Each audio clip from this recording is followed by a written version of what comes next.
мырза, саламатсызбы? Саламатсызбы?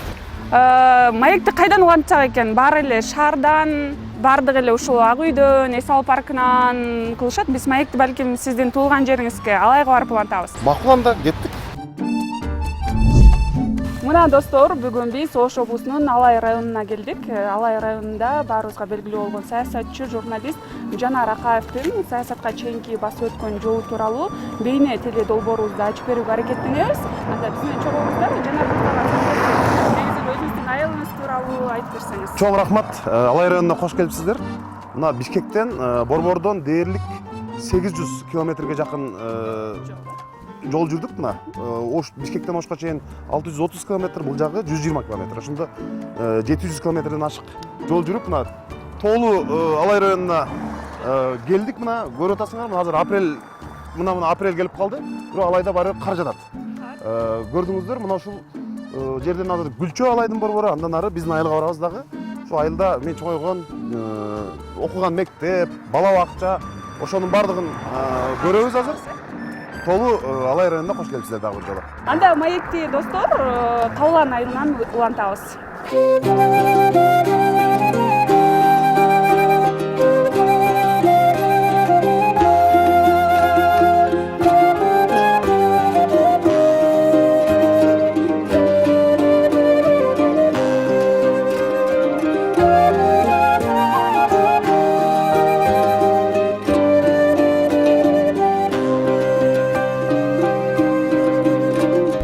Бул ушул биздин Күнгөй деген айылыбыз. Каулан көл айыл өкмөтүнө карайт. Окуучу кезде ушул мынол белести ашып окуучу кезде могулар ылай жанагы резинка өтүктөрдү кийип алып ушул жака жанагы тойго келчүбүз. Бирөө үйлөнсө, свадьба болсо. Анан баарын сурачубуз да, баланчы үйлөнүп экен, той Ямаха менен болот экен деп сурайт элек. Ямаха менен болсо, анан ушул жөө, ушул 7-8 класс, 9 класста ушул белести ашып, ушул айылга келип, ошо бирөө үйлөнсө эми бизди чакырбайт деле эч ким. Жөн эле келип ушул жерге. Жанагы Ямаханын звугун угуп, анан ушул аккордеон четкендерди көрүп эметип кетчүбүз да. Негизи эле ушул айылга канча ай сайын келесизби? Эми кээде бул айылга, мына биздин айыл ушул, мына 4 тарабын тоо курчаган айыл. Кээде бир 2 айда бир жолу келип калган учурлар болот. Кээде айына 2 жолу келип калган учурлар болот. Ар кандай. Ошо окуучу кезде биз ушул жерден айылдан ушул могу жерде белес деп коебуз, кызыл белес деп. Ушул жерге чейин чуркап келчүбүз. Өзүбүзчө анча-мынча баягы машыгабыз деп. Жана Ван Дамдын, Джеки Чандын кинолорун көргөндөн кийин видео кассета менен өзүбүз эле ушу спортсмен болобуз деп ушул жака чейин чуркап келет элек. Классташтарыбыз менен чогулуп алыпчы. Анан мен ушул тиги тоолордо ушул жылгаларда көп кой кайтардым. Кезек биздин кезек келгенде азыр кайтарып жүрбөй тигинде койлорду. Бүгүн кимдин кезеги экенин билбейм. Бирок ушуларга тоонун баштарына эртең менен чыгып кетет элем мен. Тиги торбону асынып, айран менен нан салып элек. Анан жөнөйт элек. Бул жерде мектебибиз эле, волейбол болот эле. Досторубуздун баары той ойноп, футбол ойноп, волейбол ойноп атса, кезүү кайтарып атсаң, суктанып карап ушу күн өтпөй, саат өтпөй отуруп берет эле да. Анан кээде жалкоолонгондо акырын койлорду айдап түшүп туруп, могу жерге кое берип коет элем. Могу жерге эч жака кача албайт. Эч жака кача албайт. Анан Үйдөгүлөрдөн тилөчү эмеспи, сен эмнеге бияка айрап келип? Жок, үйдөгүлөр эмес, айылдагылар, аксакалдар айтат болчу, тиги жака кайтарбайсың, чөп көп жака деп. Мына айыл өкмөтү ушул жерде болчу мурда. Анан бул жерден могул жер биздин айылдыктар үчүн эң мындай барктуу жер. Анткени ушул жерден пенсия пособияны ушул жерден берет. Көбүнчө азыр эми карточкага түшүп калды банкка. Бирок эң көп ушул жерден алышат. Бул мына биздин ФАП. Бул жерде келип калыптыр. Мына Сагым деген классташыбыз. Ушул балдар мына мен досторум, классташтарым как раз азыр телефон чалдым эле. Кенжебай, кандайсың досум? Иштер жакшыбы? Турат, Эрниз, кем мына масканы тагынганын карап кой. Самат, Буран, мына. Коке, кандай иштер жакшыбы? Жакшы эмеспи? Түзүксүз. Şu агабыз биздин учурашкан сайын колунда постоянно сигарет болчу. Эртең менен эле тамак чегип аткан болот, кечинде эле тамак чегип аткан болот. Бирок ден соолугу жакшы. Чеге бериңиз бирок. Кага. Кантасыз? Бу Эрнис классташым, Сологой бул. Волейбол ойногондо топту буяк кол менен чабат. Самат. Самат айыл өкмөттө жер адиси мына. Айылдагы эң авторитет кишилердин бири мына. Ушу киши чечет да көп нерсени. Сагын досубуз. Сагын өзү Орусияда иштеп келди, бирок футболдо азыр любой команданы ушул жерде туруп айтып берет. Бардыгын. Жакында кандай оюн болот, тигил Роналдо не болду, анан Месси кандай эме болду, бүт ошо баарын билет. Анан классташтарыбыз тамашалап футболго өтө кызыккан үчүн неге ушинтип коюшкан билбейм мурда. Бразилия деп коюшат эле. Сагын Бразилия деп коюшат эле. Анан Сагын досум, Уран эми Гүлчөдө чоңоюп баягы городской болуп калды, биздин эметип калды. Анан ошол. Сиз окуган мектеп ушул жер, э? Биз ачык бекен? Ачык. Сиз жака кирип көрөбүз. Азыр жаңы мектепти көргөзөбүз. Азыр бул жер бала бакча болуп калды. Азыр бала бакчага айланды. Мына. Ишине бери көрөсүңөр. Мына ушул жерде биздин мектеп. Ушул жерде 11 жыл окудук. Мына жерден киргенде, мына жерде баягы отургучтар бар эле, билесизби? Анан 10 класс, 11 класста кетип атсаң, 10 класстын, 9 класстын кыздары катар отуруп алсам жерде. Ушул жерден ошол жерге жетиш жаман кыйын эле да, мындай басыш, мындай бассамы дейсиң, же мындай дейсиң, ушул жерден өтүш мындай өзүнчө бир иш чара эле да. Ошон үчүн мен анча-мынча кыздардан уялып, тиги жактан эмени секирип өтүп, кашаны. Ак үйдүн заборун ашып өткөндөй кылып өтүп туруп, ошол жерден өтүп, буяк менен кирип кетет элем, кетичи. Кыздардан уялып. Могул жерде кыздар турат эле, анан ушундай өтөт элем, менчи мындай болуп, анан калып күлүп койсо, кайра бетим кызарып, мындай кылып өтөт элек да. Анан мынау жерде футбол ойнодук. Футбол. Футбол ушул жерде ойнодук. Мына Сагын ушул жерде гол деп эле. Сагын гол деп эле. Анан мына классташым биздин тренерибиз. Сагын. Уруша берет, гол деп албасаң урушат. Волейбол болсо жакшылап албай калсаң дагы урушат. Баарыбызды кейит, мындайчы. Көп эметет. Анан могул жерде ворота, дарбаза бар эле. Футбол. Анан могул жерде волейбол ойнойт элек. 25 май биз мындай жаңы жылдан дагы 25 май күтөт элек, 25 май биздин айыл үчүн бир мындай өтө чоң майрам да. Жаңы жыл канчалык маани берилбейт. Анан мына ушул жерде линейка өтчү. Бул азыр мектеп катары колдонулбай калды. Бирок мен окуучулук күндөрүм Ушул жер менен байланыш. 11 жыл мен ушул жерде окудум. 11 жыл ушул жерде окудум. Эмне алма багыбыз бар эле. Анан азыр бирок депутат болорум менен ушу 1 жылдын ичинде заманбап заңгыраган мектеп куруп бердик да. Тиги жакта. Азыр окуучулар азыркы биз окуганда андай шарт жок эле. Компьютер да жок эле, башка да жок эле. Анан бала бакча болуп калган азыр. Биздин классыбыз ушул. Биздин классыбыз ушул, мен могул жерде отурат элем. Могул жерде мен, артымда Денис, анан Турсунбек, Мелис болуп ушинтип мындай катар отурдук да. Анан шоктуктарды кылсаңыздар керек. Анан ушул жерде мугалим биякта отурат эле. Анан кээде кечигип келгенде же мындай чыксаң, тиги ток ойногондо өтөсүң да. Анан ушул жерден мугалимге көрүнбөй кээде мынтип өтүп кетет элек. Мындай болупчу. Мындай болуп турган жерде балдар көрөсүң да, мындай кылып коюп. Эми жаш кез да. Жаш кез. Анан ошентип анан бул мектептин артында азыр эме болуп калды. Бул эски мектеп азыр колдонулбайт да. Анан ушул жерлерде көп жүрдүк.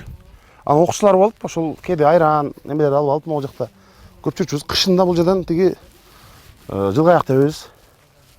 Негизи мектепте кайсы сабактарды кызыгып окучу элеңиз? Кыргыз тили адабият. Кыргыз тили адабият. Барлык эле сабактарга аракет кылчубуз. Англисче Алыбактай Макаевдин убагында баягы Манастын жети осуяты деп ошону англисче жаттатып, ошентип ушул жерде окудук. Анан кыргыз тили адабияттан Гүлнар деген эжекебиз бар, мугалим. Азыр иштебейт. Мен чын эле Айтматовдун чыгармаларын ошо окучу кезде келип, түшүнүгүмдү айтып берип, ошентип мына бир жолу балдар ушул жерде отуруп могу ошол акыркы сабак кылганда балдар айтып калды мектептен качабыз депчи. Анан качабыз деген эми баягы командабыз да биз. Анан акыркы азыр деле жогорку кеңеште сессияда акыркы маселелер калганда депутаттар калбай калат го. Ошондой болуп бизде анан бир маалда балдардын баары качабыз сумкаларды алсын анан мен ал жерде баягы ак карак болуп калып кала белем. Анан балдар менен кошулуп мен да качтым. Дуу өткүзүп мектептен качтык. Акыркы сабак эртеси келсем Гүлнар эжеке бир сөз айтты да мага. Жанар деди, мен сабакка деди. Ушу сени окуйт, сени түшүнсүн деп өзгөчө даярдынам үйдөн деди, кечинде. Анан сен деди балдарды баштап качып кетип атсаң деди. Ушул жакшы деди да. Ушундай бетим кызарып, жер жарылып кетпеди, мен түшүп кетпедим дегендей. Ушундай бир мындай ырза болдум да, аябай ушунчалык уялып бетим кызарып тиме жаман болдум. Ошо Гүлнар эжеке бизди аябай жакшы окутту. Ал эжеке анча-мынча досторубуз сабакка көп кызыкпагандар дагы бар элеби? Ошол эжекенин сабагына калбай келишчү.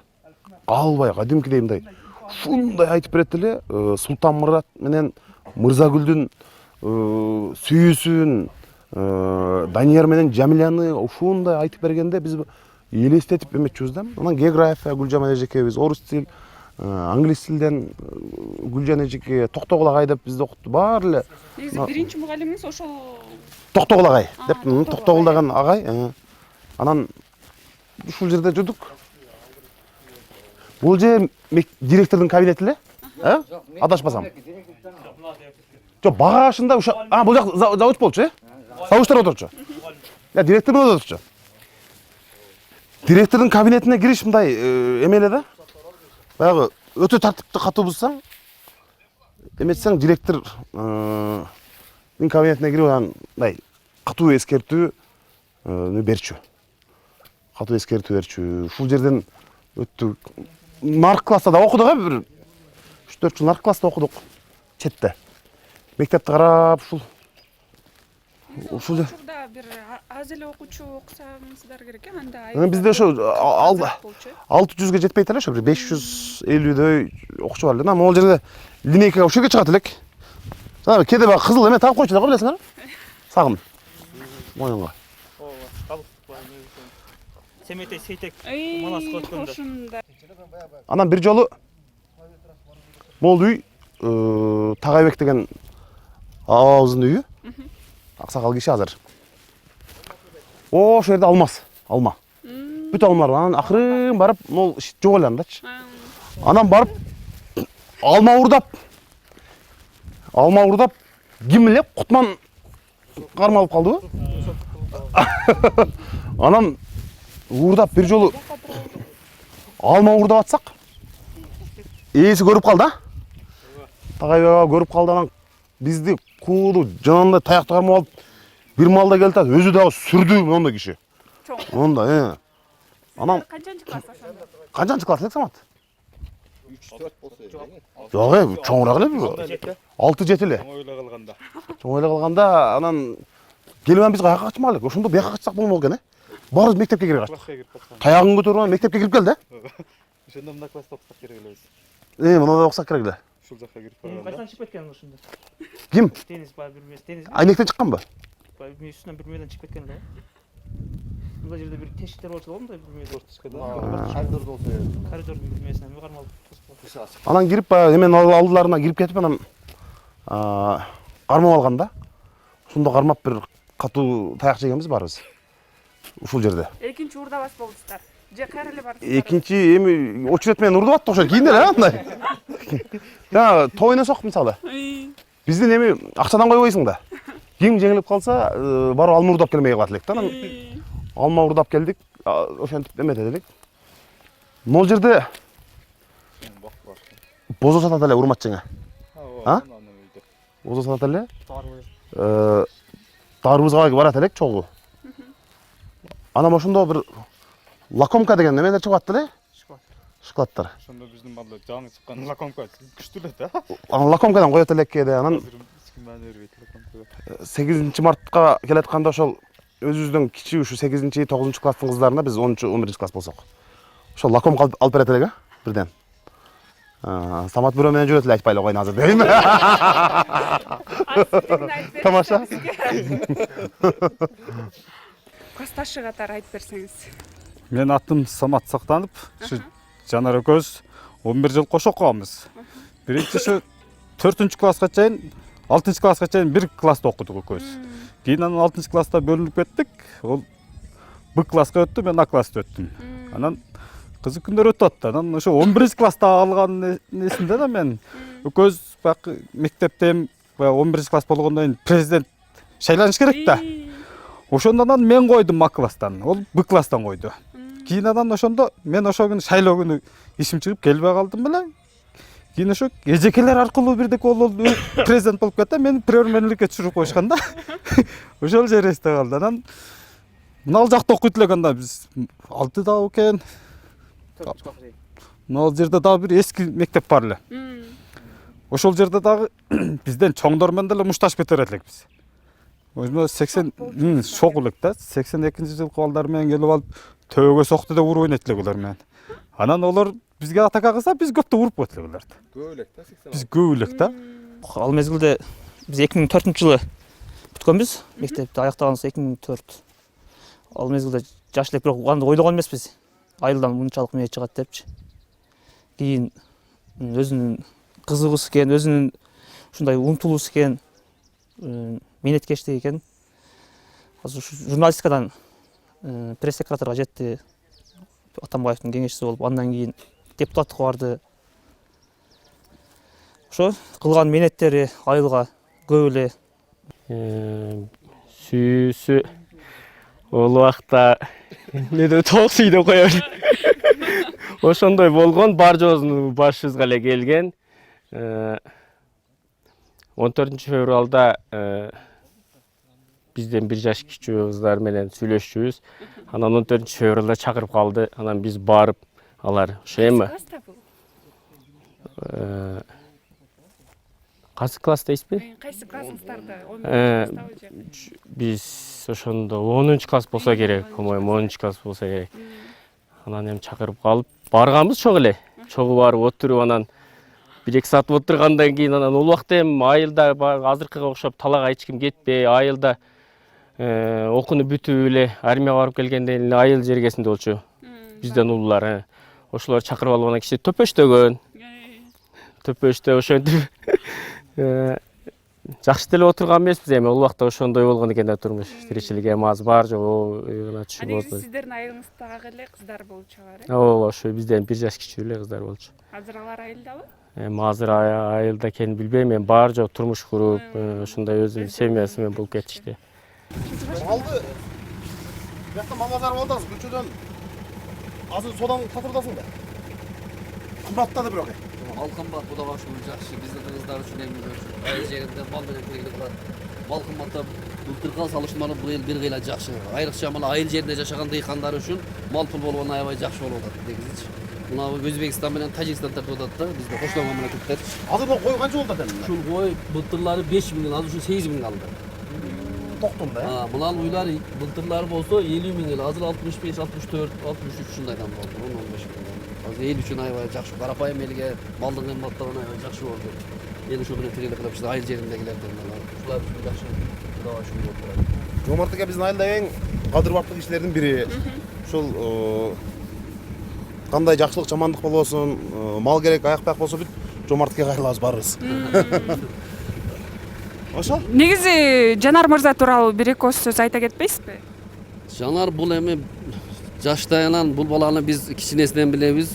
Өзү жакшы үй-бүлөдөн тарбияланып чыккан. Атасы дагы ушул айылдын кадыр барктуу, акыл эстүү, күчтүү кишилерден болгон а киши дагычы. Айылда ушу көп жакшы жаман иштерде актив болуп, айыл үчүн көп эмгек кылган, айылдын өнүгүшү үчүн. Совхоз малында илгери колхоз совхоз болот эле, ошол малдарда бригад болгон, заправщик болгон, элдин мына айылдын өнүгүшү үчүн чоң салымдарын кошуп кеткен. Ошол кишинин ошол атасы өлгөн малда бул 2-класста окуса керек эле, жаш бала эле. Кичинесинен эле зээндүү болуп, ошондо эле саясатка аралашып, китепти көп окуп, кичинесинен ушундай жөндөмү бар бала болчу. Эми Кудайга шүгүр, мына пешенеси бар экен, окуду, нары бери иштеди, көпчелерге өзүнүн кесиби боюнча журналист болуп калган экен. Ошол кесиптин аркасынан көптөгөн жерлерди көрүп келди. Ушул бала пешенеси бар экен. Кудайга шүгүр. Билим деңгээли жакшы, бир жакшы үй бүлөдө жүрүп, булардын үй бүлөсү бардыгы мектепте аябай жакшы бүтүшкөн. Баягыдай аракетчил, анан окуу дегенде ушу бир туугандары дагы, эжелери дагы, акалары бардыгы ушу мектепти жакшы деген баа менен бүтүшкөн да буларчы. Атасы ошондой киши болгон. Жакшы үй бүлөдө, билимдүү үй бүлөдө тарбия алып чоңойгон. Сосын мушташат только. Только Урган жүрөт. Сол колун кол менен. Анан бирөө жарым кошуна айылдан тийишсе, айылдын атаманы, айылдын атаманы тур. анан кошуна айылдан аяктан тийишсе, анан биз муну үйүнөн ойготуп чыгат элек. Анан бул ушу чыкканда эле ошо муштумун түйүп анан чыгат. Бул Улук деген шериги бар. Улук досум эмеде, Россияда, Москвада. Улукту көрсөңүз бою мындай. Анан ушул экөө мындай бир коалиция түзүп алып туруп, анан башка жактан кол салгандарга ушулар чыгат да мындай. Өзүңүз көрүп атасыз. Элеге өзүм эле барыш керек болуп калды өзүм арака. Ага го? Я саясатты катырат бирок. Саясатты катырат. Анча-мынча сессия болуп атканда мага эме жазып коет WhatsApp'тан, айылдан туруп. Аналар кой дебейсиңби деп. Турабы? Эмеден Facebook'ta, Instagram'da oturat. Активдүү, сындайт сразу эле кирип эле. Оппозиция. Нага оппозиция бул, а? Оппозиция. Я мына Милан айтып барат, Милан. Жо, сен Сен баштай бер. Жана айтып калдыңыз, ар кандай иш чараларга активдүү катышчу, анан бой без правилдын алып баруучусу болуп өзүңүздөрчө ойночуңуздарбы же кандай уюштуруучуңуздарбы ошол жөнүндө айтып берсеңиз. Ошону эсиме келип калды. Эми окуп жүргөн убакта көп кызык күндөр өтөт го. Анан эми мектеп класста баягындай перерывтарда болгондо чыгышта. Анан эки-экиден күрөшүп кетебиз да, эми баягындай достору болуп, күрөшүп кеткенде Жанар чыгат эле да сразу эле. Токтоп тур, сен токтоп тур деп эле баштайт эле да. Бой без правилдын алып баруучусу болуп эле, өкүгөн эки жактан коюп эле мынандай баштайт эле да, бир кызыктуу кылып алып барат эле да. Жөн эле күрөшүп кетсе, чыгат эле мага телевизордон эмен көрөт элек да, анан чыгат элем да баягы ортодо чыгып алат го баягы. Сүйлөт. Ladies, gentlemen, деп мен баштайт элем. Кызыл бурчтан банча Мирлан Мадаев деп баягында неме окшоп чакырат элем. Анан бияктан Самат Сактанов деп. Эми ал убакта жакшы турайт элем азыр. Бирок ошентип баштайт элем да. Ladies, gentlemen деп баштайт элем да. Өкөнүн баштайт элем да. Кээде булар жаман адамдын оюн бузат да. Сессияда отурсаң алайдан бир топоз алышат да, топозду. Мында союп, топозду куурдак кылып, анан сүрөтүн жөнөтүп коюшат. Мына жоо. Топоздап кеп, мына союп атабыз. Топоздун куурдагы бышып калды, мына ол тигиле деп коет. Аякта отурасың сенчи. Келе албайсың. Аякта. Анан мен булар WhatsApp группадан жөнөткөндөн жанымда Строкова Евгения Григорьевна деген депутат айым отурат. Анан бул биздин группаны Строкова Евгения Григорьевна да билет. Анан дейт, эмне күлүп калдым дейт, классташтарым жөнөтүп Евгений Григорьевна, муну карасаңыз да көрсөтүп берем. Топоз оюсу, баягы максат топоз минип алган экен го. Минип алып турсам, ужас, ужас дейт алчы. Көрүп алып. Мына дедим, мен ушинтип атышат, муну жөнөтүп атышат деп. Ошентип неметип коебуз анан. Негизи дайыма эле байланышып турат экенсиздер да. WhatsApp группада эметебиз ушу. Бизди окуп жүргөндө кандай болсо, азыр деле ошондойбуз.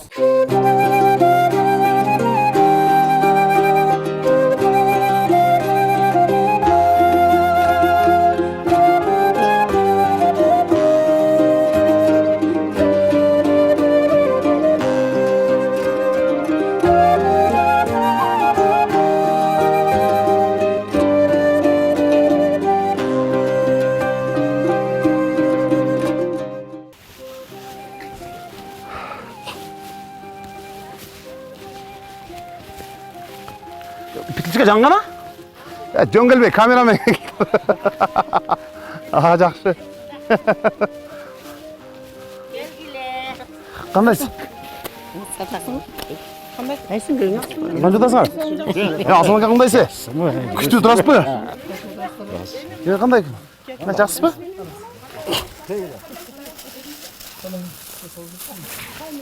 Ана баланы колдана, онан да. Кандайсың? Вообще өтүп күчтүү го азыр. Сезон да бул. Мынандай иш керек. Канча жатасыңар? Отырасыз? Жүрө өзү жакшы үйдө. Тынч. Биякта келсе да жүрөт. Апам, абжем, эжем бир тууган. Асан акем, Эмир, жеңем. Бул бул сүрөткө тартпайт жанагындай. Ушинтип сүйлөп басып жүрө беребиз. Анан ушу биз ушул жерде чоңойдук. Азыр классташтарым менен мектепти тартып келдик. Мектепти тарттык, классташтарым сүйлөдү. Кандай айылыңар кандай, эмеңер кандай деп. Жанар ушул мен Өзүңөр 8-чи балам. Ушул үйдө туулуп, ушул үйдө чоңоюп, тарбияланып эң кичине уулум ушул. Анан ушул үйдө чоңойгон, мына туулган жери ушул, эжелери, апасы мен, мына акасы, мына келиним бар ушулар. Эми ушул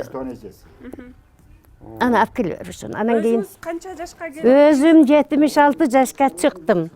8 баланы тарбияладым. 2 кыз, 6 уул. Ушуларга Кудай кааласа жакшы эле тарбия бердим окшойт. Негизи кенже уул деп Кенже уулум, эң кичине уулум. Анан кийин кичинекейинде кандай эле Жанар мырза? Кичинекейинде ушу шок, атты, малды жакшы көргөн, улакка барган, шоктонгон, ушундай жакшы бала эле да менин оюмча. Бирок бейбаштык жактары да Жок, ондой сабак окуп эле үйдөгү неберелерими тарбиялап мен менен кошушуп жүргөн. Анан кийин эми бул балама мен Кудай кааласа ыраазы элемин. Жакшы тарбияда өзү бала жакшы болсо, анан ата эне жакшы тарбиялагандай көрүнөт да. Ошондой да. Кудай кааласа мына чоң кызым, Уус эң улуу кызым, 2 эле кызым бар да, калгандары уул. Мына алар неберелерим, ушулар. Азыр учурда канча небереңиз? Уй, неберем канча, чеберем да көп. Эсептесе. Жок, эсептеп эле жүрчү элем мен, азыр унутуп калдым да. Аялдын дагы бизде жашын сурабайт. Канча жаш? Койсо болсо. Ой, жок, мен неберелерим көп, чеберелерим дагы көп. Тамаша. Ой, болду эми жакшылап тургулачы. Ошол балам, ушундай небере чеберелерим көп. Ошо эми кыбыра деле болуп калар аз күндө. Жанар биздин эң кенжетайыбыз. Жанар төрөлгөндө аябай сүйүнгөнбүз. Мен 9 класста окуйт элем. Тайнебиз бар эле биздин. 86-га чыккан, аябай жакшы жашап өттү. Ошол тайнем Жанарды эркелетет эле. Бек Жанар, бул Бек Жанарды эл тааныйт деп. Ошол жакшы сөз дагы жакшы экен деп ойлойм. Үйдө элпек, неме тууганчыл, боорукер, ошол Жанар төрөлүп, анан бирге 1,5 жашында экен, ошо тайнебиз өтүп кеткен. Анан сен апам айтканда, эми сен карап тур Жанарды, кийин сага көйнөк алып берет депчи. Бирок Кудай кааласа адамгерчиликтүү көйнөктүн көбүн эле кийгизди. Рахмат. Ошо. Өзү ушундай неме. Тың, анан боорукер, тууганчылык жагы бардыгы жакшы сапаттары. Жанар акыркы ушул университетке кетеринде буудай өргөн колорок менен. Ошондо канчанчы жылдар экен эсимде жок. Элдер мындай бөлкөнөн жеп эме болуп калышпады, байылда ун жок болуп, баягы сайыз таркап. Ошондо колорок менен буудай өргөн бала. Чөптү аябай иштейт эле чөпкө. Кара жумушка кыйын эле. Тынбайт. Мисалы мал карайт, ат минип алып улакка барат. Мына жумуштарды кылат. Бардын колу тийсе эле келет. Анан азыр мына депутат болгондон бери колу тийбей калды. Мындай кам десе силер түшүнбөйсүңөр. Аз каттоо болуп калды. Аз, кем каттоо. Кем каттап калды буяка. Эми келет, бир жылында 3-4 жолу келет, эл менен жолугушат, андайды кылат. Эл дагы жакшы көрөт. Жанар мырза, айтсаңыз, негизи эле ушу айылга келгенде күнүңүз кандай башталып, кандай бүтөт дегеним, айылдагы жумуштардан алыстап калган жоксузбу, кара жумуштан? Биз чын эле окуучу кезде мен ушул жерде чөп берип, мал багып, торпокторду байлап дегенде баардык жумуштарды кылып, чарба жумуштарын аябай эметчүмүн. Тың болчумун. Чөп чабат электе, жеке жака чыгып, аны ташып алып келиш азап эми. Айылда жумушту көнбөйт. Эртеден кечке отун жарасың, башка кыласың, ушинтип жүрүп, тандыр кыздырып берет элек. Ошентип жүрчүбүз. Азыр чын эле алыстап калдым. Азыр алыстап, чын эле жумуш кылсаң чарчап, же колуң бара неметип түшүп, баягы өзүм эле бир шаардык болуп түшкөнсүп калдым да. Азыр көп андай кыла элекмин. Бирок мына ушу быйыл ушул көчөт эксек, башка кылсак деген ойлорум бар.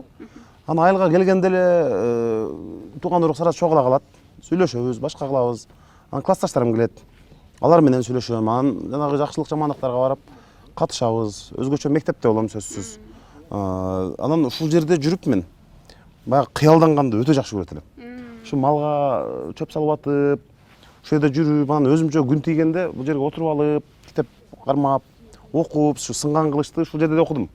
Төлөгөн Касымбековдун чыгармасын ушул жерде эле отуруп, ушу күн жакшы тийгенде ушу китеп кармап отуруп, сынган кылычты окудум. Анан гезиттерди калтырбай окуйт элем. Бизде айылга бу жерде гезит сатчу эмес. Азыркыдай интернет жок. Ошондо бул жерде биздин тукагай деп коебуз. Ошол тукагай деп коебуз.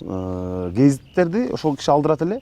Анан кээде ушул 50 сом, 40 сом кылып ушул жерден, могул жерден машинелер шаарга келет. Анан ошолорго акча берчүбүз. Шоферлорго. Мага гезит алганчы келесиз. Окуучу кезимде. Асаба деген гезит, Агым болду кийин, саясий гезиттерди, ар кандай гезиттердин баарын ушул УАЗдар менен каттачу. Ушул УАЗдардан гезит мындай алдырып окучубуз да. Анан ушул жерде отуруп кыялданып, ушу шаарга барсам, анан чет өлкөгө барсам деп ушинтип кыялданып өзүмчө бир коомдук ишмер болуп эметет элем.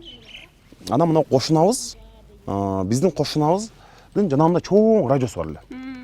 Ушул жерден анан радио Азаттык сүйлөйт деп эметет эле. Чыгат эле Азаттыкты угучубуз ушул жерденчи. Азаттык кадимкидей буяка кошуналарыбызга угулуп турчу мына жерден. Анан ушу төрт тарабыбызды тоо курчаган ушундай айыл. Анан мен ушул боорукермин аябай. Мисалы малга, ушул торпокко арыктап же буту жанагындай сынып калып бирдеме болсо ага деле боорум дейт. Боорум. Анан эми өзүм мына алайлык тоолук болгонум менен мал сойбойм. Мындай карап тура албайм. Мал сойгон учурда карап тура албайм такыр. Бул жерде жүргөндө мен сойбойм такыр. Мындай эт жеп кое берем, бирок мал сойгондо аябай боорум оойт да, жанагы тоок сойбойм даже тоок сойбойм. Мындай көптөн бери устукка камдаганды эми мындай баягы депутаттардын эң кичүүсү мен болуп жүрдүм да. Мисалы Раматылык Шыныбаевдин спикер кезинде алайга келдик, эки жака чыгып калдык. Мыктыбек Абдуллаев аксакал болуп эметет отурган жерде анча-мынча ушул эт жанар бөл деп коет. Анан мен сразу эле карап мындай ушу кыргыз болуп туруп деп сындайт делдим бара.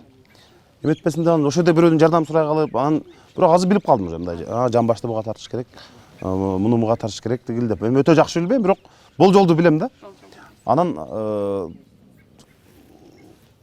ушул жерде азыр мен ушул айтып жүрүп ушу балдарым деле ошондой болуп калды, өзүмдүн кичинекей балдарым шаардагы. Ушул балык кармаганда деле жанагы шаардын четинде барып анча-мынча балык барып калабыз. Кармаганда деле ушул мындай башына бир чаап туруп эле балык кууруп берет го, мындай бир чаап өлтүрүп. Ошону балдарыма каратпайм, мындай. Аябай мындай жыткычтык көрүнүш болбосун, психологиясы бузулбасын деп ойлойм да. Негизи жана айтып калбадымбы, кара жумуш деп чан айыл жергесинде чөп чабыкка жана антип акчага чыгып калган же алма теринге ушундай кичинекей чактар сизде болгонбу? Мындай айлык алып, сүйүнүп, акча кичинекей болсо делечи? Мен бир учур болуп калды, ушул кырман кылып, азыр биздин айылда көп деле мындай буудай арпа эгишпейт.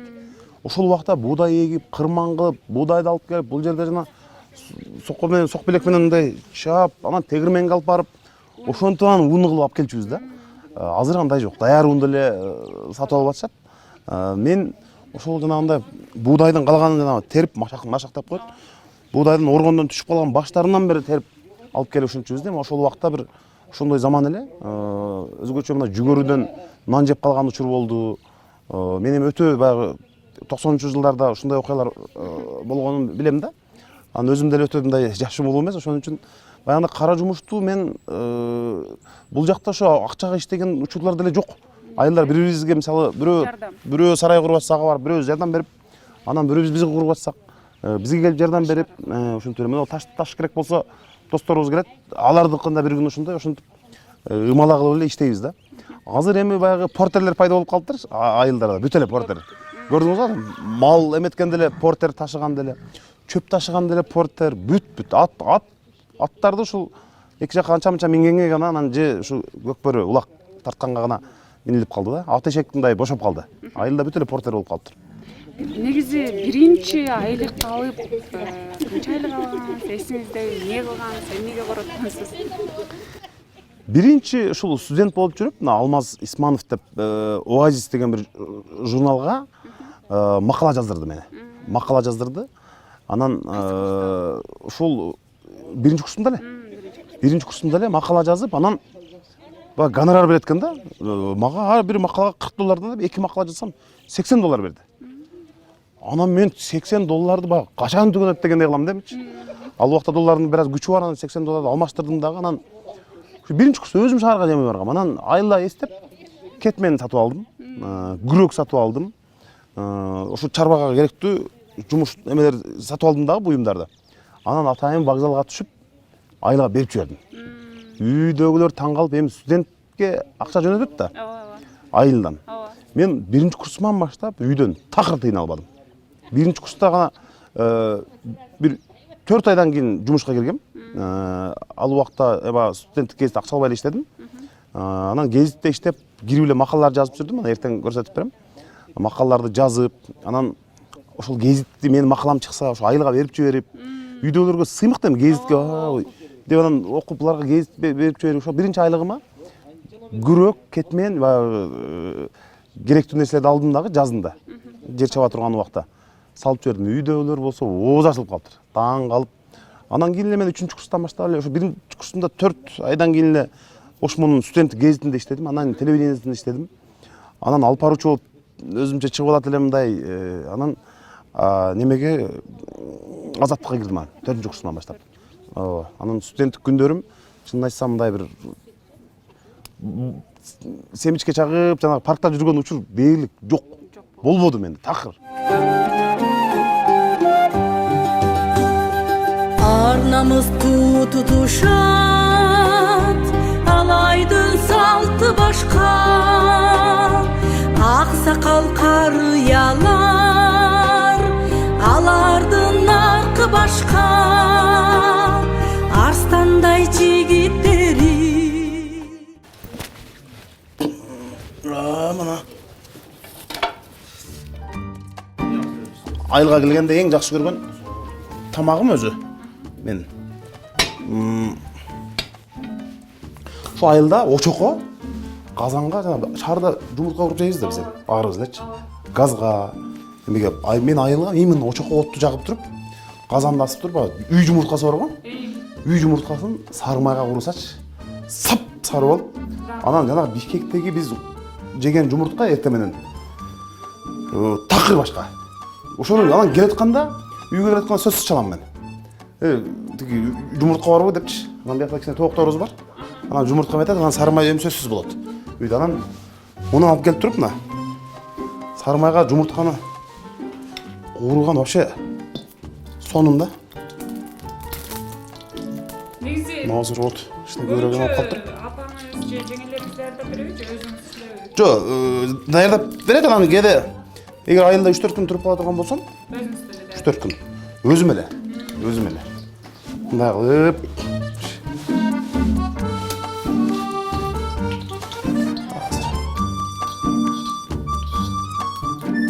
эми шаарда мисалы азыр жумуртка мүмкүн болушунча мен ошол эме кылганга аракет кылам.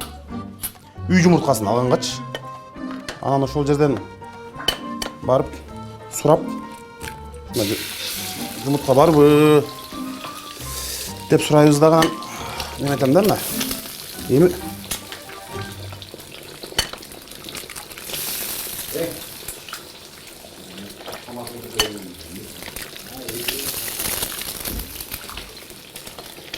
Эми бүгүн монун баары көп болуп калышы мүмкүн. Болду, ушул жетет го бул жагы. Oldu. Alır.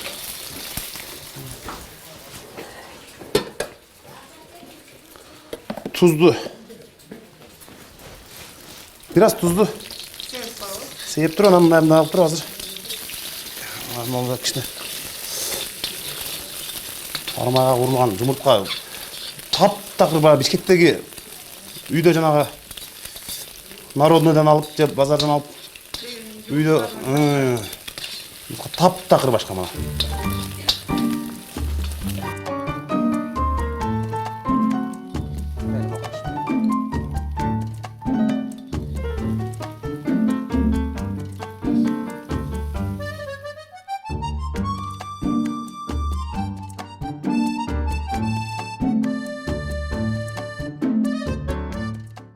Мына урматтуу достор, биздин телекөрүүчүлөр, бир гана Супер ТВ үчүн Жанар Акаев айылда жасап, жакшы көрүп жеген тамагын даярдап берди. Жумуртка мына орусча айтканда 6 секундда куруп койдум дегендей. Болды, абдан. Эме? Көрүнүшү да сонун экен. Ооба, сармайга, казанга, очокко, анан үй жумурткасы. Мунун даамы жанагы шаардагы жумурткалардан таптакыр айырмаган. Келгенде мен мисалы эт немени көп жактырбайм. Ушул жумуртка болсо казанга бышкан. Болду. Бир сөзсүз мен келтканда үйдөгүлөр билишет. Ошон үчүн жумуртка даярдап коет же айылдан барганда дагы шаардагы эжем үйдүн жумурткасын көтөрүп алат. Билет алар. Мына. Анда даамдап көрөлү, кандай болуптур? Мына. Бисмилла. Бул Бишкектеги шаардын кафе, ресторандарындагы дагы тамактардан эң даамдуу экен. Баарыңыздарга лайфхак ушундай жасап жеңиздер. Нурадилге. Мына.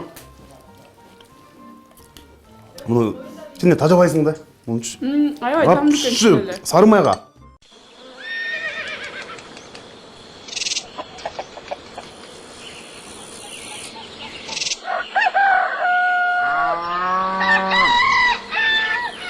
Мадумаров мындай дептир, Текебаев мындай дептир, Атамбаев болсо мындай. Деп ошол убактачы. Баардыгын ошоктон угат элек. Ошо анан бу жерде ушул жер мындай ачык эле. Биздин айылдын парламенти ушул жер, Основной. Ушул жерде чогулуп, основной саясат ушул жерде талкуу болот. Кабылданбай ушул жерде болот. Талкуу ушул жерде. Азыр шалдар азайып калыптыр. Суракта менен 2 жаш кичик болду да. 90го. Мен 87, o 85'te o da. Yemese 2 yaş oldu var. Вот анан айтып балам, анаяқта Алла жазып қойған. Жашырсаң бересің, жашырбасаң бір күнде келгенде алып кетеді. Ооба.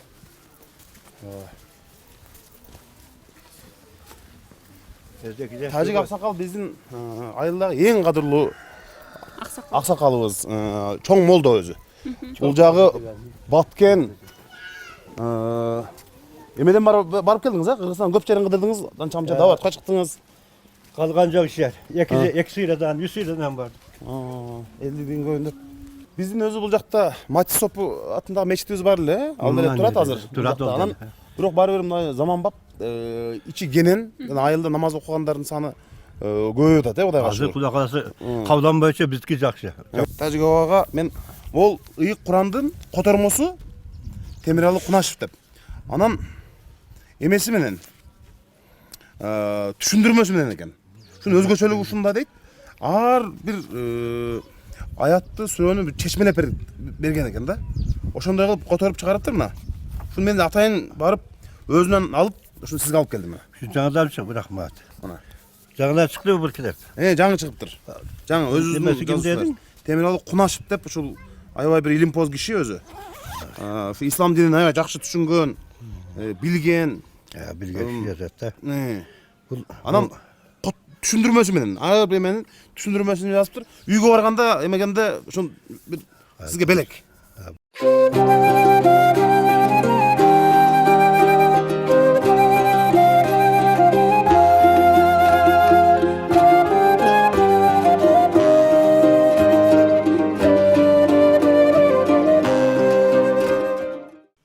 Билем, Жанар депутат болгондон бери мен деле депутат сыяктуу алып жүрөм өзүмө. Оппозиция бар, позиция бар. Компьютерди үйрөндүм, интернетти үйрөндүм, Жанар үчүн ушу өстүм да мен дагы. Жанар шарапаты менен. Эжеке үйдө даярданып азыр бизге келет десе. Мону тамактан бери кылган экен. Азыр биз эми мен келгенде өзү чынында баягы шашлык эле болуп калды да көп учурда. Анан Гүлжамал эжеке менин класс жетекчим, окутту. өстүрдү, жанагы адамга кайрылышты, эжеке өзү сылык сыпа. Окуучулар менен кандай мамиле кылганды билет. Жанагы мектепте окуп жүргөндө өткөндө классташтары чогулуп калып, сиздин баягы үйрөткөн ырыңызды эстедик. Мен азыр толук эстей албай атам, бирок алтын данды кабыландын аймагы айылыбызга эмгек күнү кайнады деп жанагы ырды өзгөртпөдүк беле? Кандай сонун керемет берекелүү гүлүңдөйт, гүлүңдөйт. Кабыландын алайындын Кабыланды аймагы деп ушундай кылып өзүбүз кошуп чыкканбыз. Өзгөрткөнбүз да. Алтын данды кабыландын аймагы айылыбызда эмгек күнү кайнады. Кандай сонун берекелүү гүлүңдөйт деп. Шуну ырдадык беле? Токчулуктун майрамы, нуру заман. Ушуну ырдашат эле. Заман деп ушуну ырдадык. Бул ошондо мектеп учурунда ырдачысызбы? Мектеп учурунда ушуну ырдадык. Анан менин классташтарым мен үйлөнгөндө Бишкекте тойдо. Анан баягы Нургазы немелер барганда Турсунбектер. Анан күндүз эмеде жүргөн мен классташтарым деп Бишкектеги досторума тааныштырсам, анан балдар анан чогулуп ошону ырдап беришти кадимкидей. Эсте калат экен да.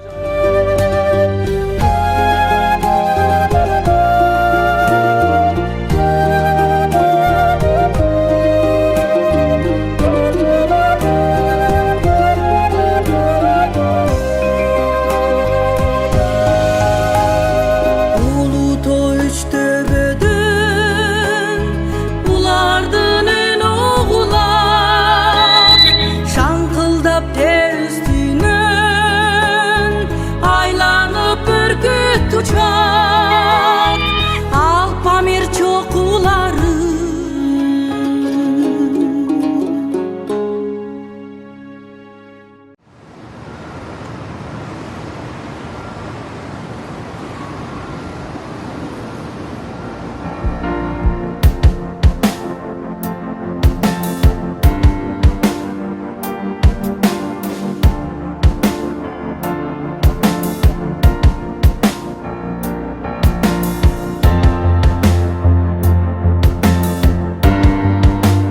Мен 2000 ректоратка талаптарды койчубуз, пункт кылып турчу. Биринчи талабыбыз могул, могун чечип бериңиз, экинчи талабыбыз могул деп турган аяк астына кол топтоп, анан ошо кол топтоп койгон студенттерди да чакырып алып, сен эмне кылып кой бердиң, эмне окуудан айдалгың келип атабы деп да коркутуулар болгон. Бирок биз ага да карабай условияларды коюп, анан эгер ага да болгон болсо анан митингге чыкчубуз да. Митингге чыкканда ар бирибиз өзүнчө план алат элек да. Мен 30 студент алып келем, сен 40 алып келесиң, сен 50 алып келесиң деп анан алып келип алган семейни чакырып ошол мезгилде эле ушундай. Анан ушул жерде эле кылчу. Постоянно ушул жерде болчу. Баардык нерсе ушул жерге топтолуп эле. Анан ректораттын кабинети буякта болчу да. Анан ушул жерден кыйкырсак эле ректор чыгат, же ректордун жардамчылары чыгып, анан анан семейдин массалык маалымат каражаттарын топтоп келип анан айтат элек да. Жанардын компьютеринде постоянно план Барбароса деп жазып эле да. Менин папканын аты план Барбароса болчу. Анан папкасын ачсаң, ошо пландарын жазган болчу да. Бүгүн мындай кылабыз, эртең мондай кылабыз, бүрсүгүн мондай кылайлы деп анан ошол жерде эле ошол анан аябай активный болчу. Идеяга бай болчу, анан сүйлөшүп эле, туруп мондай кылайлы, андай кыла деп эле айтып эле анан ошону ишке ашырып балдарды топтоп, анан интеллектуалдык жакка көбүрөөк көңүл буруп, кругозорду көбөйтүү боюнча ар кандай эмелерди, семинарларды өткөрүп ушундай болчу да. Аябай шамдагай энергичный болчу, аябай. Өткөндө жолуктук биз. Ошол мезгилде ректорубузга жолугуп калдык, Орозбек, Жанар. Аябай жакшы сүйлөшүп отурдук, бирок биз деле жаш болгонбуз, куш болгонбуз. Сындачыбыз, Жанарбек, айрыкча Ороз. Бирок кандай болсо да биздин агайыбыз ошол мезгилде жетекчилик бизди туура эле түшүнгөн. Анткени бул студенчество, студенттик баягы толкун деген ушул мезгил болот экен да. Бул бизде эле эмес, баардык чет өлкөлөрдө деле баягы студенческий волнениялар, студенттик толкундоолор болуп келген. Бул ошону бир эмес эпкени бизде дагы. Анткени баягы эбегес контракт көтөрүп салган болчу. Ал мезгилде турмуш оорураак. Жатакана акылары 2 эсе көтөрүлүп кеткен. Анан ошол мезгилде баягы студенттер нараачылык пайда болгон. Эми Ош мамлекеттик университет чоң окуу жайда. 28 миңге жакын студент окуйт. 17ден ачык факультети бар болчу ошондо. Жатаканалар чоң. Ошого карап студенттердин суроо талабын ошо астына көтөрүп чыгышкан да. Биз ошол студент кезде, мисалы, мен окуу жайда жаштар комитети төрагасы болгом да. Анан ушу Жанарбек, Сыргак, Ороз, Эрнисттер колдоп бул шайлана турган орган да, азырга чейин ошондой. Анан шайлоо өткөргөнбүз. Анан шайлоодо мен 2 мугалим менен студент катары мен коюп калгам. Мен тарых факультетинде окугам. Анан Жанарбектер аябай мени даярдашкан да. Сен мынтип жооп бересиң, дебаттарга чыкканда мындай кыласың деп. Анан тиги дебатта сүйлөп атканда дагы Жанарбек SMS жазып, кнопочный телефон болчу да. Мындай деп жооп берсең, тигиндей деп жооп бер. Деп анан биз утуп чыкканбыз. Алгачкы иштеген жумушуңуз кайсы жер болду эле? Мен Ош мамлекеттик университетинде, ушул филология факультетинде журналистика адистигин бүттүм. 5 жыл мына ушул жерде жүрдүк, окуп. Бул студенттик жатакана болчу, студенттик ашкана болчу. Ашкана болчу, ушул жерде ушул жерден көп тамактандык. Анан кээде стипендия тийип калганда, же бир акча болуп калганда, же бир группаштарыбыздын туулган күнү болуп калган учурда тетиги Этас деген кафе, бул аябай кымбат. Биз аябай кымбат деп эметчүбүз. Анан ашыга айына бир жолу ушул жерден мындай Этастан чыгып келатсаң группалаштар көрчү да. О, Этаска кирип калсың го дешип. Мындай ошондой учурлар көп болду. Алгачкы иштеген жерим ушул мына мен азыр колумда турат, студенттик Нур деген газет мына. Нур деген газет мына. Башында ким? Азыр бул түстүү чыгып калыптыр. Мурда биздики ушул ак кара түстөр гана чыкчу газет. Анан биринчи ушул жерде иштеп, биз Ошмунун башкы корпусу негизи Сулайман тоонун түбүндө. Мындай жөө азыр элестетсем бир топ эле да. Анан бирөө ошол жерден чыгып алып мен арыкмын өзүм дагы. Костюм кийип, байкем бир өзүнө кичүү келип калган костюм мен кийип алып, ошол жерден күнүнө 3-4 жолу барып кетирем. Барып келип анан бир жолу ушул жерден мен азыр көрсөтүп берем. Интернет биринчи курсумда интернет дегенде интернет бар экен деп айтып калышты. Анан ушул жерде бир компьютердин клубтарынын бирөөсүнө кирдик, анан бир досум айтып калды. Интернет деген жаман сонун экен деп. Анан мага айтып берет. Google деген сайт бар экен дейт. Google'га кирип туруп, бая жердечи дейт, Арнольд Шварценеггер деп жазсаң дейт. Арнольд Шварценеггердин сүрөттөрү качан төрөлгөн бүт чыгып калат экен дейт. Анан Дэвид Бекхэм деп жаздым эле дейт. Бекхэмдин сүрөттөрү толтура чыкты дейт. Маалыматтар чыкты, футболго кызыгат эле да. Анан ушундай болду дейт. Мен койчу дедим. Муну жазсаң эле өзү чыгып кала экен десем, сүрөттөрү, видеолору эмне чыкты. Мен деп ошол 2004 2003-2004. Анан эми ал убакта биз чын эле айылдан келип интернет билбейт, телефон колдонгондо эле мына 2003-2004 телефон көтөргөн мисалы. Ушундай жерге баратсаң, бирөө жарым студенттерден телефону чыңгырап калса, о деп баарыбызга айтып элек да мындай телефон колдонот экен деп, Siemens деп, Katel деп чыгып ашпады. Ошондо мындай телефон барлар өзүнчө эле бир так ушу биздин студенттик убакытка туш келди да, телефондор баары көтөрүп баштамай. Анан интернетке кирдим бул жерде, компьютердин клубка. Кирип анан мен дагы жазып атам. Жан-Клод Ван Дам деп коем. Биги футболисттерди жазып коем. Чын эле Google'дан баары чыгат да. Бул даяр окуп турбайбы? Анан аябай сонун болду. Анан эртеси университетке буякта Нур газетинде иштеп атабыз. Эме кирет деп калды. Интернет киргизебиз деп калды. Бир компьютер бир 5-6 барчы студенттер, жалаң журналистиканын студенттери. Анан ушу түнкү саат бир 4-5 таң агарганга чейин кезек менен колдонот элек. Интернетти ушундай колдонот элек. 1 сааттанчы. Анан кадимкидей тиги колдонуп бүттүмбү деп очо күтүп отурчубуз. Мен коем. Анан биринчи иштеген жерим ушу Нур газети болду. Нур газетинде эң аягында анан мен бак Google'дан карадым. Жана тиши орусок бразилиялык футболист бар эле, Роналдиньо деген. Чачы узун. Анан спорт жөнүндө жазбайсыңбы деп калды. Мен жаздым да, Роналдиньо планетанын мыктысы деген ушу Нур газетине акыркы бетине мондай жерине. Бул биринчи чыкты. Биринчи макалам. Роналдиньо планетанын мыктысы деген футбол жөнүндө жаздым. Астында журналистика адистигинин биринчи курсунун студенти Жанар Акаев деп жазып коюп, даярдаган депчи. Даярдаган журналистика факультетинин биринчи курсунун студенти Жанар Акаев деп мен фамилиямды чоңураак жазып коюптур. Мен ошондо биринчи жолу жылдыз оорусу менен оорудум. Ошо Нур газетинде иштегенде. Бир газеттер өзү бир 3-4 миң тираж чыгат. Анан студенттер окуйт. Студенттер окуйт, мугалимдер, студенттер. Анан жанагы Нур газетинин башында башка немелер бар, аягында ушу баягын алып алып окуп алып мен аты фамилиям турат. көтөрүп гезитти алып эле ушундай болуп басканым деле өзгөрүп калды. Мына мен макалам чыкты деп ушул жерде анан мен жаш экенмин да, 1-курсмун да, айылдан жаңы келгем. Жолдо мен өтүп баратам, ары басып коем, бери басып коем, мен мына элдер мени таанып атат да дегендей кылыпчы. Анан болбосо көп кез окуйбу, окубайбы. Ушунчалык катуу сыймыктандым мен макалам гезитке чыкканына. Анан чыктым, ол жерден остановкага өтүрүп, анан троллейбус менен үйгө дайым ушу такай троллейбус менен каттайт элем. Троллейбуста баратам. Сумкамды көтөрүп алгам. Баягы гезиттеги макаланы даярдаган Жанар Акаев деп мен фамилиямды бирөө өчүрүп кое тургансып, троллейбуста кеттим да эч кимге билдирбей, баягы атым турап экен деп гезит алып, бир карап коем өзүмчү. Бир карап коем, ат турат. Бирөө өчүрүп кое тургандай эле да.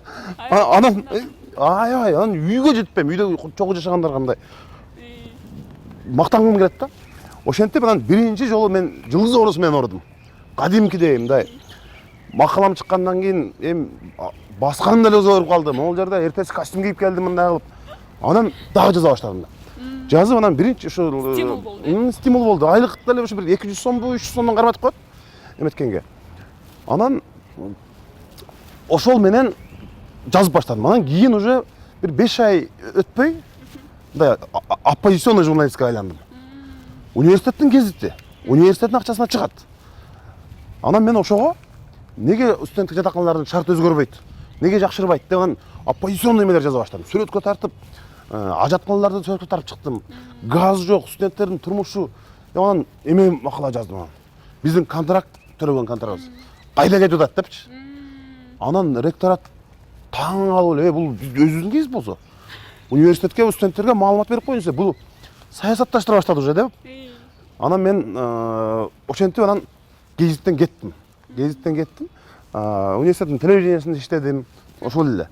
Мен уже 1-2 курсумда иштеп, кадимкидей мындай айлык алып, азыр досторум айтып калды, сен 5 жыл бизди бактың депчи. Жанагындай бизге. Ооба, мен анткени бул жерде иштедим. Анан 3-курсту бүткөнгө чейин мен Азаттыкка дал ушул имаратта Азаттыктын жетекчилиги келди. Прагадан келди.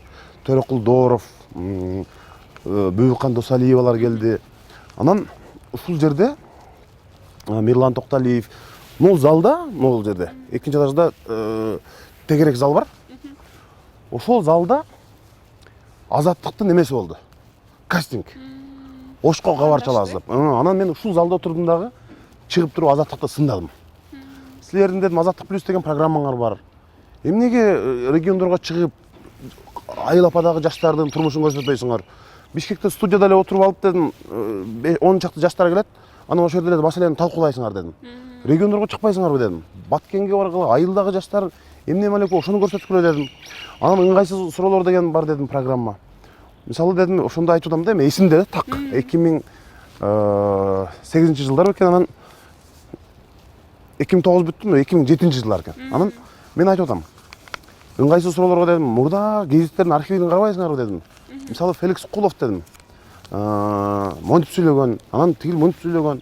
Ошону силер алып туруп гезит алдына таштап койбойсуңарбы?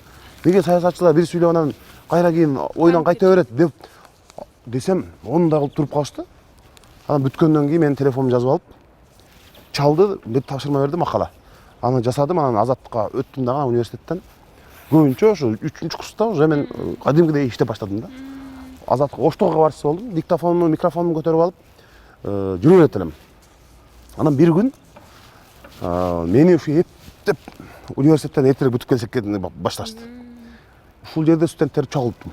Өзүбүздүн журналистиканы чогулттум, могул жерге чогулттум. Студенттерге балдар дедим.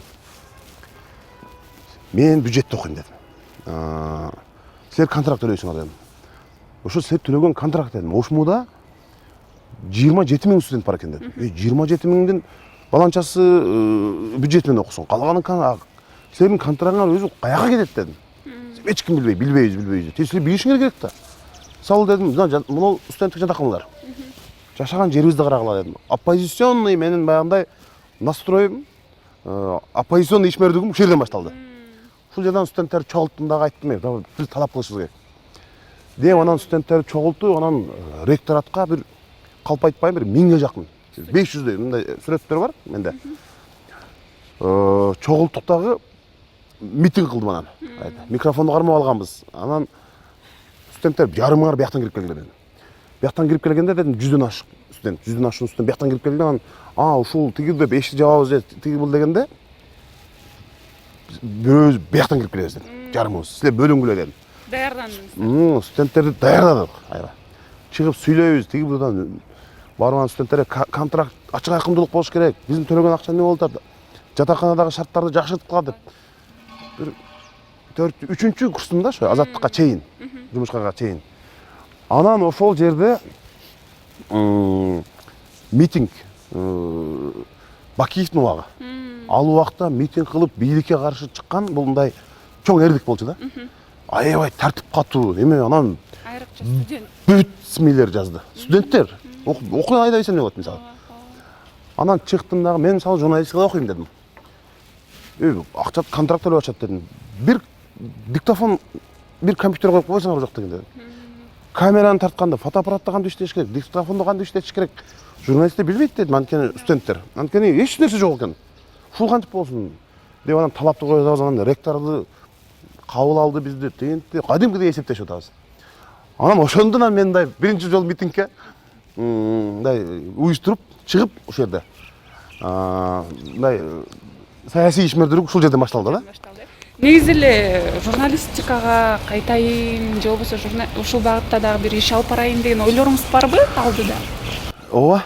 Мындай мисалы журналист болуп азыр эми эгерде мисалы парламентке барбай калсам, ушул медиа тармагында иштесем деле болот. Кыргыздарда, саясатчыларда бир проблема ушул трагедиясы ушул. Жумуштан кетсе, шайлоодон катышпай калса, кадимкидей стресс. Ушул кызматта өмүр бою жүрө тургандай да. Мисалы, өнүккөн өлкөлөрдө, Европада министрлер жумуштан кеткенден кийин почтальон болуп иштегендер бар экен. Жөн эле мисалы жүрүшөт. Бизде мындай ушуну намыс көрүшөт да. Кызматтан кеткенден кийин эми ушундай иш болуп калыпты, көрдүңбү деп.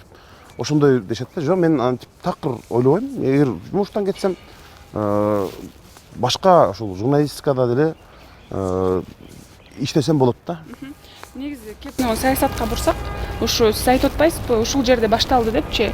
Саясатка чейинки сиздин ой мүдөлөрүңүз Кыргызстан жөнүндөгүчү саясатка барганда ишке ашырууга мүмкүнчүлүк болдубу сизде? Эми менде мен эми азыр аткаруу бийлигинде өкмөттө иштебедим. Такыр иштебедим. Бирок ошо өкмөттө иштесем деген оюм бар.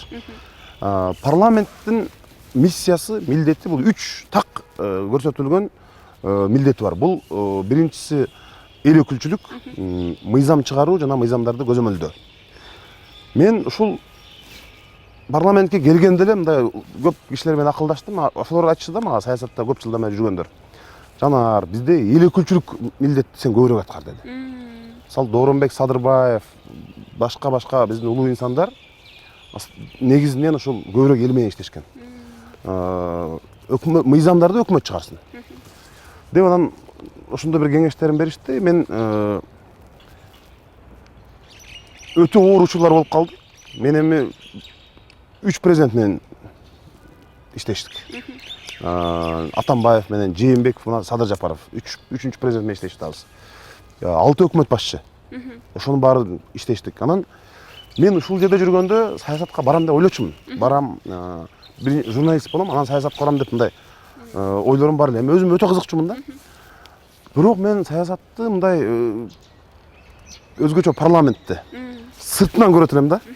Анан азыркындай мынчалык мындай төмөн деңгээлде же мынчалык мындай ойноп баягы сатып кетмей, ушул сыяктуу көңүл кала турган окуялар көп болду чынында. Ошондой ыйплас экенин мен билбедим. Анткени мен азыр депутаттар менен өткөндө эле мына сиздердин телеканалга бергенде дагы айтпадымбы? Ушундай сыртка чыгасың, сен жакшы мондой болуп атат дегенде микрофонго киргенде эле бийликти мактап башышат. Киргенде эле жакшы иштеп атат, эмне деп сыртка чыгып жамандайт. Мисалы, ошондой учурларга мен аябай мындай көнө албай жүрдүм да, таң калып. Эми мен эң негизгиси жаштардын атынан парламентке бардым. Жаштарды уят кылбадым. Анткени мен дагы ошол азыркы Чимкириктерди орай айтканда айтат, ошолорго окшоп эле келген бийлигине мактап эле өзүм иштеримди бүтүрүп бизнес ачып алып ошондой иштерди жасап кетпедим. Алга мен мындай абийиримде жол бербейт эч качан. Бирок ушул жаштардын үнүн сүйлөп турдум. Дайыма ошон үчүн мына Ошмуга келген сайын аябай жакшы тосуп алышат студенттер, өзгөчө жаштар. Негизинен азырынча мен чоң ишти жасап, чоң миссияны аткарып элекмин. Биздин саясаттагы жолубуз мындай эми башталды. Ошон үчүн мындай алдыда жасай турган иштер көп деп ойлойм. Негизи саясат адамды өзгөртөт деп коет да, элде деле ошондой стереотип бар го. Анан сизде дагы ошондой өзгөрүүлөр болдубу ушул аралыкта? Же алдыда ошондой өзгөрүүлөр болушу мүмкүнбү? Жок, көз караштар өзгөрдү.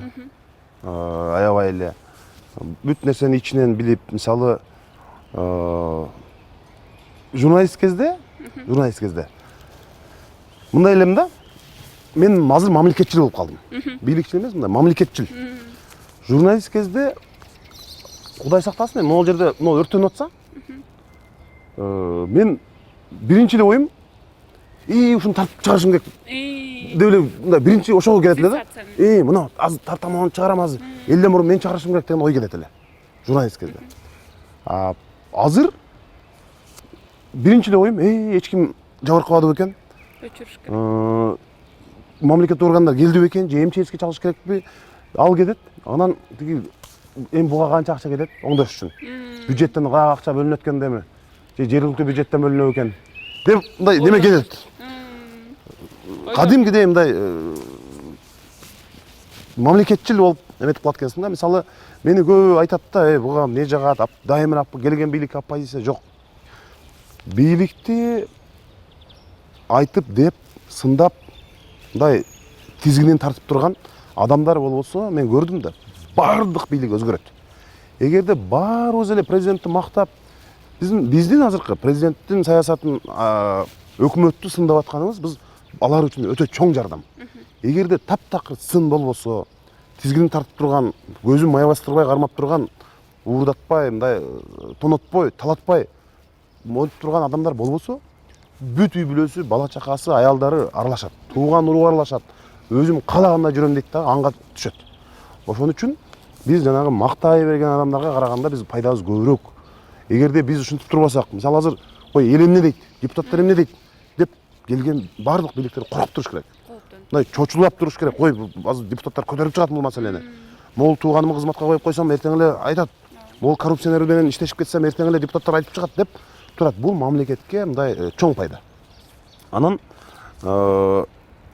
биз мисалы мына жанагы Казакстандык сотовый компанияларга мурдагы өкмөттөр жыштык сатып жиберишкен. Ошолорду көтөрүп биз бюджетке мисалы 5 миллиард кайра ордуна коюлду. Жыштыктарчы. Көп айтат да, жанар бир сүйлөп мисалы 3 мүнөт ошол парламентте мен выступление кылып, документтер менен далилдеп бергеним үчүн 5 миллиарддык лицензияны кайра ордуна коюп коюшкан. Мисалы. Мына Ошто курулуш компанияларында жүргөн бир мындай айрым көпөстөр. Парламенттен 2 жолу көтөрдүк мисалы. Бир күндүн ичинде ошондо 8 миллион налог төккөн. Мисалы. Бизди көп айтышат да. Бул сүйлөйт, кыйкырат, анан эмне толуп чыгабы деп. Парламенттен биз сүйлөгөндөн кийин өкмөт ишке киришет. Кой, эртең дагы маселе көтөрбөсүн деп. Налог төгөт. Ал мисалы ошол акча жол курганга, мектепке, айлыкка, башкага кетет да мисалычы. Ошону биз коом эмнегедир азыр түшүнө элек. Бизде депутаттар десе кандай?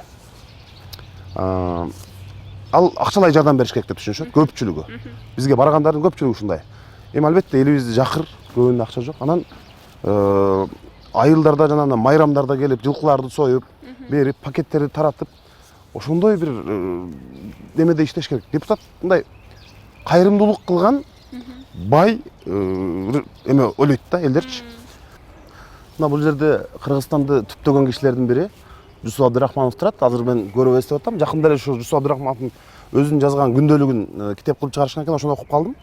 Ошол Жусуп Абдырахмановдун тушунда деле кыргыз саясатында баягы интригандар, ушакчылар, коррупционерлер болгон экен. Бир күн өзү жазыптыр, аябай тажадым дейт.